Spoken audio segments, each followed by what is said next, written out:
我们三爷公司的整治呢，我们综合性呢，经过已经到现在应该至少10年以上。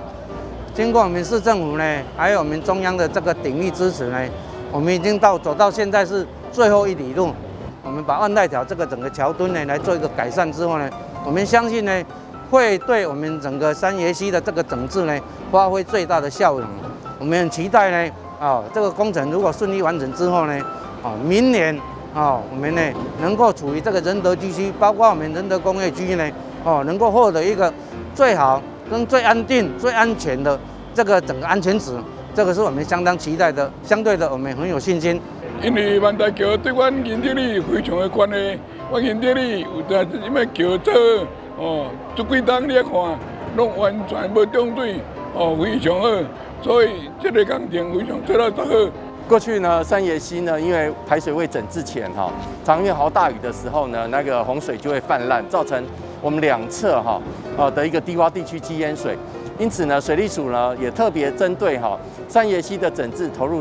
很多的经费。目前呢，大概针对万代桥以下到2人溪的汇流口处呢，总共10.9公里。目前呢，已经在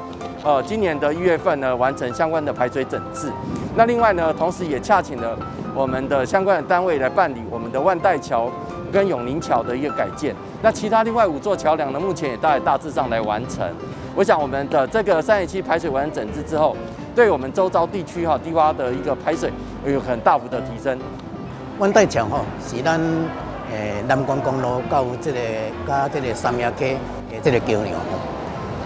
这交通非常的多最主要这边是为了解决这个排水，用一半来施工，安尼较袂影响到这个交通。现在这个工程是差不多到明年6月才会当正式完工。不过呢，咱正在做北平的时阵呢，下骹的再基础加再阻碍物呢，排水的阻碍物呢，咱就拆掉啊。所以虽然工程正还袂施工的，但咱的排水已经会当迄断面会当增加65%，所以对排水已经有发挥的功能。掌握市政3分钟，台南进步向前冲。由于我们高速公路仁德交流道还有万代桥中间很多的因为落墩、桥墩的关系，还有整个水流都会影响到我们三爷溪的排洪功能。所以在过去每次只要下大雨甚至不用到台风，只要下大雨就会造成地方的淹水。那我们一直想要改善这个部分，但是因为牵涉到高速公路的这个整个通行不能中断，然后万代溪桥的改建也是难度很高，所以说我们一直延续下来一直追加工程经费，现在终于已经陆陆续续开始做，而且把很多重要的一些阻隔物都拿掉了。那预计到明年113年6月30日，这个万代桥改建完成，三爷溪的整治也大体完成。这样子的话，对于仁德地区还有仁德工业区淹水的几率就大大的降低，可以有效的这个保护居民的生命财产安全，也可以让我们仁德交流道的交通不会再受阻。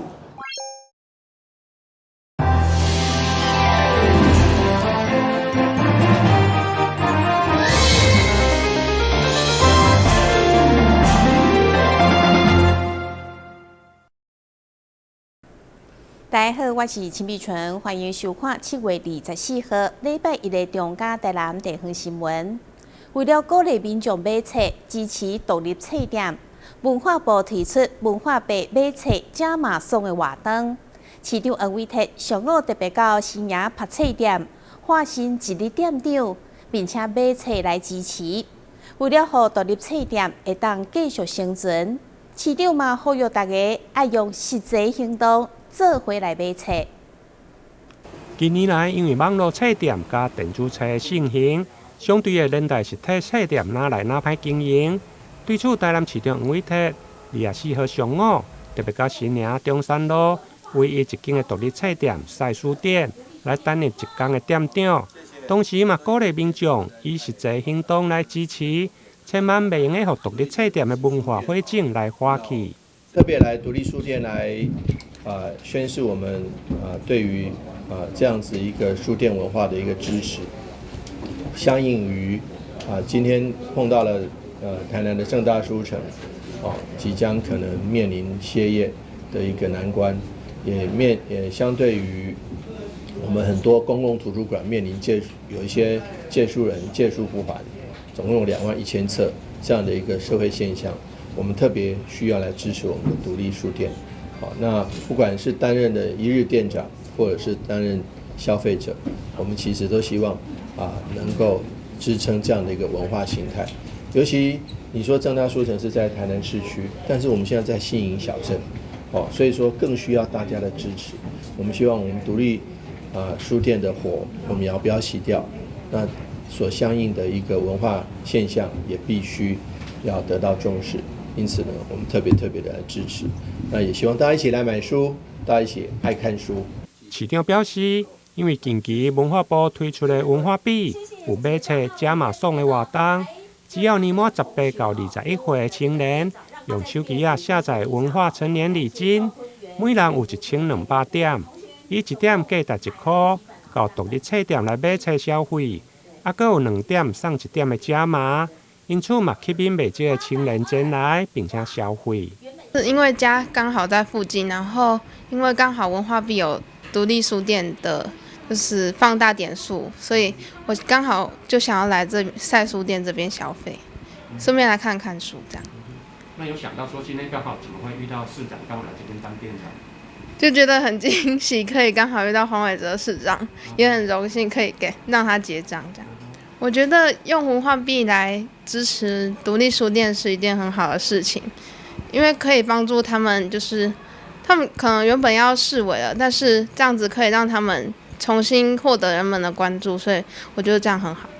现场市长除了担任1天的店长，帮忙介绍，另外嘛以着实际行动表达支持，家己出钱购买一本台南甜不甜的新册。现场还有新营在地议员蔡玉辉、王宣茂、沈家凤、甲李宗翰等议员到场，以实际行动来支持独立书店。台南新闻林根采访报道。罗东部罗东里发展署分嘉南分署青年职业发展中心搬新厝了，为永康区搬到中西区。新的地点伫台南火车站头前的北门路顶正式落成启用，希望透过中心的协助，帮助青年量早做好职业生涯的认知，甲就业的准备，有效提悬青年的就业率。罗东部罗东立发展署分嘉南分署青年职业发展中心搬新厝地点就伫咧台南火车头前的北门路一段顶面，正式启用即天。罗东部处长陈明玲就特别出席主持启用仪式，同时邀请到分嘉南大专院校甲合作企业代表出席参加，希望未来中心会当甲学界以及企业界共同合作，协助少年人伫职业生涯发展、就业服务甲技能提升，拢有好的展望甲前程。劳动部在推动投资青年就业方案，在这方面都有周延的规划。今天主要是我们的青年职涯发展中心的迁址的典礼。那从过去的4000位的服务量能，我们到了今年已经到了15000位。我们希望未来我们的青年职涯的发展中心可以跟我们的学界、企业界大家共同合作，协助我们的青年朋友们在职涯发展、在就业服务，甚至在技能提升方面，都有好的一个未来的展望和前程。虽然台南市的失业率伫6都内底是连续4档上低，但伫青年失业率的部分，确实比全国平均较悬。劳工局长王兴之就鼓励青年会当多加利用劳工局、甲分嘉南青年职业发展中心等政府的资源，做好进入职场的准备。透过这样的职涯规划的课程辅导咨询，我想大家都是引路，把我们的年轻人把他引到正面的方向、正面的能量。因为有些人可能还在那边挣扎，我是要吃头路，还是要继续深造，或者是另外要创业的部分因为透过这边我们的中央很多配套的机制，能够引入这些年轻人。他的方向在哪里？把它定位，他能够引导他。去年中心就为15000名青年提供职业生涯探索、企业参访、名人讲座、甲就业媒合等多面向服务。另外，中心有设置 VR 职务体验等多种的设施， YS 中心欢迎青年朋友到场进行创新的职业体验。记者张世伟采访报道。在今年4月，甲台南市签订友谊城市的日本图普市，日前由市长安藤真理子、甲议长岛冈宏明带领到台南市议会拜会，由副议长林志典代表接待。因为双方伫文化观光、甲农产品方面有真侪相同的所在，所以日本图普市也特别邀请台南市议会会当组团到日本参访。今年4月，才拄甲台南市签订友谊城市的日本图普市，日前由历该市的市长安藤真理子、甲议长岛冈宏明的带领到台南市来访问。因为图普市是新冠疫情过后，台南市第一个签署的日本友谊城市，日前嘛特别拜会台南市议会，由立副议长林志典代表接待。很荣幸代表台南市议会议长邱丽丽及全体议员，欢迎图普市参访团莅临本会。图普市是新冠疫情后台南市第一个签署的日本友谊市，台南市则是图普市在亚洲的第一个友谊市，深具指标意义。台南向来有文化古都之称，今年还被国际知名单车杂志评选为全球12个最适合单车旅游的城市，且台南的白河区更是台湾主要的联络产地。相信未来两市在观光、体育及农特产品等领域上，一定能有更进一步的交流。因为图普市保有江户时代的观光文化资源，拥有日本国家级的自行车道，嘛是日本第一个年后产地，加着台南的观光资源以及农产真类似。因此，图普市的访问团伫市府的安排，嘛特别骑自行车来观光，望两市未来伫观光、体育、加农特产会用有进一步的交流。台南新闻综合报道。为了让原住民学生有丰富的暑假生活，同时嘛传承族语甲文化，教育局已经连续12天举办原民小子夏令营，活动为7月24到8月18，总共4礼拜，上午伫永康国中正式展开。在此祈求主予保佑，给予智慧、力量、健康、平安，在始终中能顺利完成学习，然后能将祖先的智慧与优质文化代代相传。原住民族语老师送上各种具有祝福意涵的礼物，望学生会当伫原民小子夏令营学习到原住民的文化、生活技能以及祭典仪式等各种知识，让原住民的文化会当顺利传承落去。连续举办12天的原民小子沉浸式族语文化体验夏令营，今年的活动分别伫永康国中以及新东国中2校同时展开。这个活动很大的意义是要让我们原民族文化的永续传承让我们各来自不同族群族别的小朋友们彼此来认识同时透过老师族语的教导，还有传统生活技能也好歌谣啦、舞蹈啦，还有等等艺品的制作等等很多来从老师的传授也学习到了族语之外爸爸妈妈的话同时也可以认识很多朋友。连续第3次参加原民小子夏令营的学生高成佑就表示，伊真喜意参加这个活动，因为会当交到真侪族群的好朋友，嘛会当认识到族群的文化。参加夏令营不但可以认识很多好朋友，也能认识很多族群的文化。出席活动的议员尹爱达利就指出，过去原民小子夏令营活动是6礼拜，但今年较缩减到4个礼拜，伊认为真可惜，希望市府后届会当大力支持。以前我们的原民小团是6个礼拜嘛，今年为什么变成4个礼拜？所以也是很可惜啦。这个包含说小朋友在家里面的照顾，或是小朋友自己暑期的安排，又或者是主语老师他们已经准备那么多课程，这个缩水有点相当可惜啦。参加这次原民小学学生总共有63人，其中阿美族27人，排湾族13人，太鲁阁族9人，泰雅族6人，卑南族3人，鲁凯族2人，赛德克族1人，布农族1人，以及非原住民学生1人，分别伫永康国中以及新东国中2间学校开课。记者张世伟采访报道。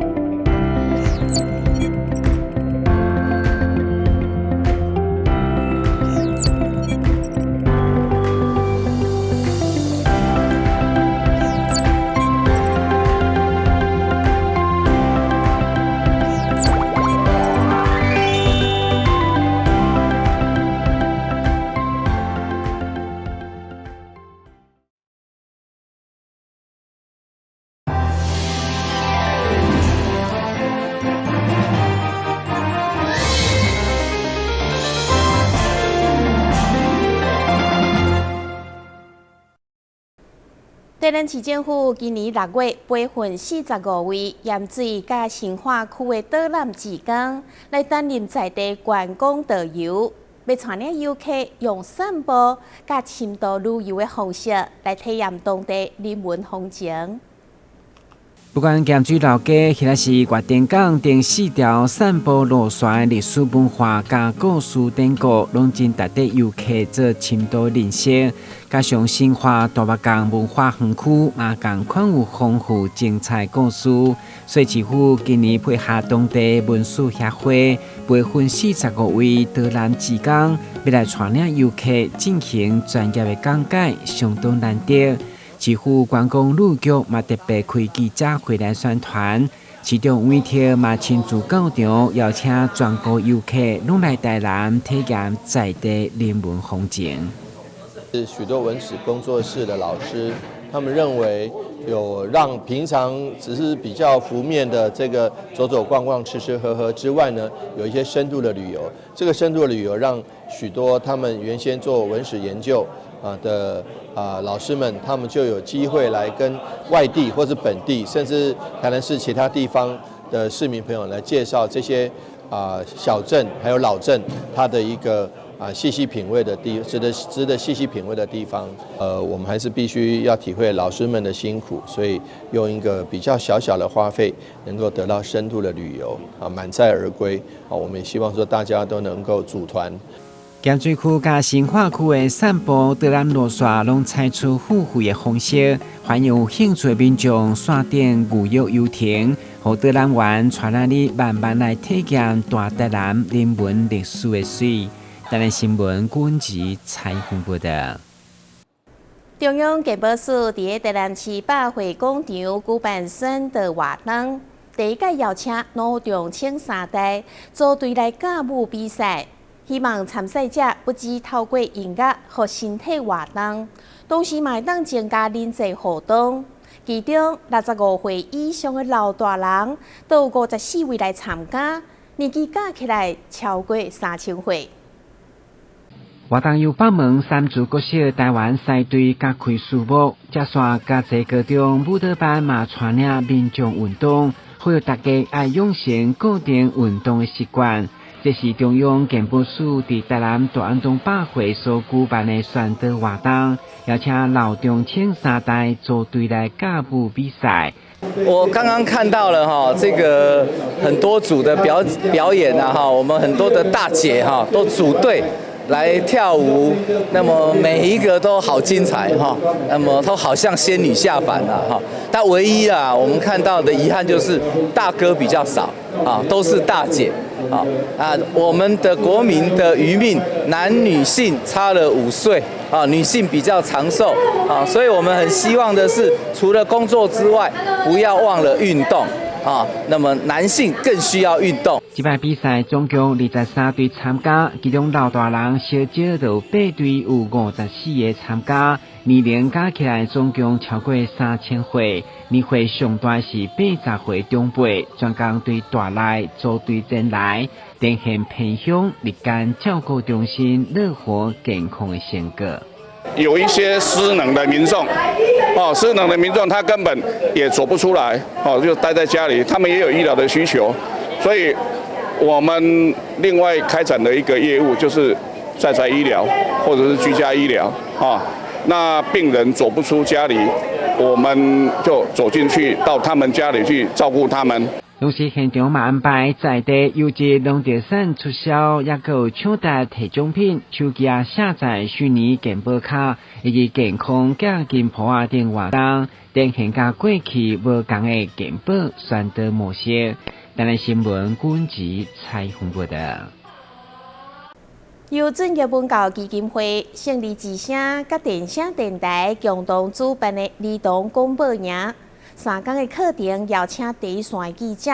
资深广播人员等专业的讲师授课，带领各式学童来体验广播、新闻制作，同时结合所谓影音课程，让广播营丰富多元又个趣味。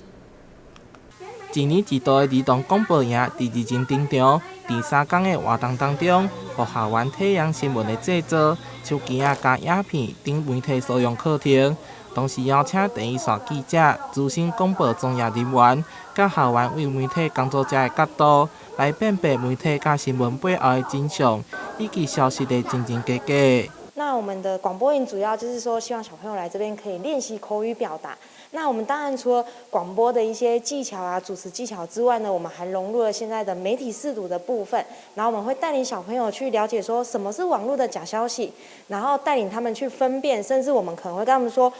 如果我们今天遇到假消息的时候，我们可以利用哪一些平台或利用哪一些工具去做查证。讲师将网络谣言、假消息结合锁定游戏甲答复的方式，予校园轻松佚佗的同时，也会当学到媒体识读。互因会当提高警觉，增加判断能力。上完课知道，就是遇到新闻要先查证才可以说出去，不然就会变成假新闻。可以查证，就是利用一些软体一些官方网站去查证一些这些消息是真的还是假的，这样比较可以比较安全。该广播电台为1809年开始，就持续推动媒体识读，同时透过夏令营一系列课程，予各式学童学习口语表达、媒体识读、科技应用等能力。8月2号到8月4号，第2梯次也正伫咧热烈招生当中，欢迎有兴趣的大小朋友，卡06-215-7524来报名。台南新闻电台采访报道。高雄高山区有一间老肉饭，虽然是开伫主体区的公园边仔，看起来真普通，不过这间店的招牌料理海陆商品老肉饭，却是真受到娱乐真出名，甚至有人客一个月去食27天。台湾身为卤肉饭王国，从餐厅大厨到家中厨房，手艺各有千秋。在高雄鼓山区这间隐身在住宅区公园旁的小店，由3个热爱美食的好朋友共同经营，向大家分享儿时记忆中的美味卤肉饭。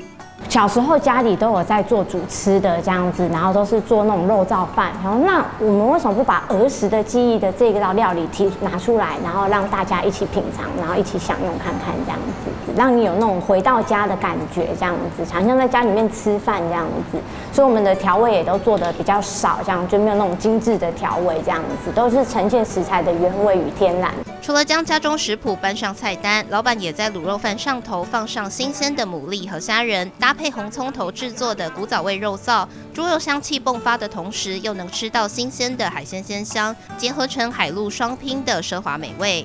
这个是我们的就是比较主打的虾科双拼这样子。那像蚵仔的部分啊，我们都有要求，就是一定要是那种最大颗的这样子。然后每天去市场买的时候啊，我们都有强调说，我一定要拿那种干颗这样子，不要泡过的。那虾仁的部分也是，就是一定要是那种整个完整性的，然后也是要选比较漂亮、比较大只的这样子，然后就是简单的清水清烫这样子，保留它食物的鲜味。肉燥的部分的话，我们的做法比较特别，我们是那种古早味的这样，我们主要是有做那种红葱头的这样子，算是一般比较吃不到的味道，就是真的是小时候家里面就是煮的那种儿时的记忆，就是儿时的味道。那这个的话是我们的麻辣干面，那面条我们特别选用那种比较有 Q 度、比较有厚质的那种拉面这样子。那里面的这个辣椒油啊，是选用那种大红袍花椒，所以我们叫它椒麻辣干面，就是强调它有一个花椒的香气这样子，味道会比较重，而且有那种椒麻香，算是比较特别的一项产品。这间家常料理的客人和订单源源不断，老板透露有常客一天造访2次，有客人甚至1个月能来27天，显现老板对于客人和料理的执着用心，也让餐厅成为附近居民和上班族时常回访的口袋名单，只为品尝属于记忆中单纯又美好的滋味。记者周福庆、李凡飞高雄报道。感谢你收看7月24号的中嘉台南地方新闻，我是陈美纯，咱再会。